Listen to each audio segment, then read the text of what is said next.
No, allora, però insomma, ma sai che penso, veramente, lo abbiamo già nell'intervista che abbiamo fatto, lo abbiamo declinato sia da un punto di vista quasi socio-economico, da un punto di vista musicale, e comunque lo giriamo come un diamante grezzo. Ma c'è ancora qualcosa da scoprire su questo Ma sai che penso, che comunque ricordiamo a 100 anni. Guarda, la cosa più bella è la raccolta che aveva fatto il mio amico Ghisalberti, la bellezza di 77-78 esecuzioni diverse, pensa un po'.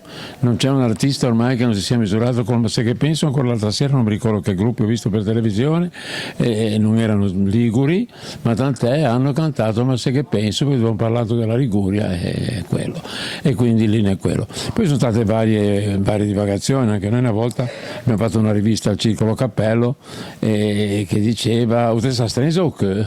No? Ecco, perché per vedere se poi davvero a tutti gli si stringe il cuore o meno. Poi appunto ho sentito che citavate Natalino 8 a Rio, no? Famosa a Rio, è tutta una musicalità particolare nostra che quando la senti, se non sei a Genova, specialmente alla mia età, Menin-Bertuelo sono la lacrimetta, non ti viene giù. Menin-Bertuelo, prima di chiudere, voleva partire senza una palanca, attuale anche oggi per la, no? Senza una palanca.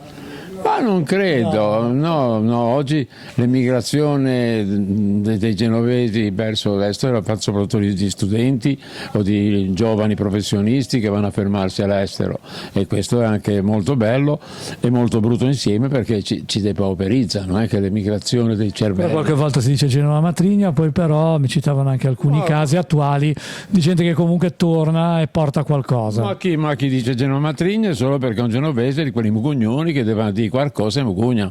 Ma come puoi dire che Genova è Matrigna? Genova ti dà tutte le possibilità possibili e immaginabili, assolutamente. Allora te saluto, mi ha fatto piacere vedete, ma sai che penso? Allora, Peo Campodonico. Ma sai che penso alla me vegne, ma c'era anche una famosa elaborazione della Baistrocchi che diceva a me caceva in massa e pensate tu quello cosa fa, era il sindaco disperato. Era di Giovanni Borghi, per chi l'ha conosciuto, era una bellissima pezzo di Baistrocchi.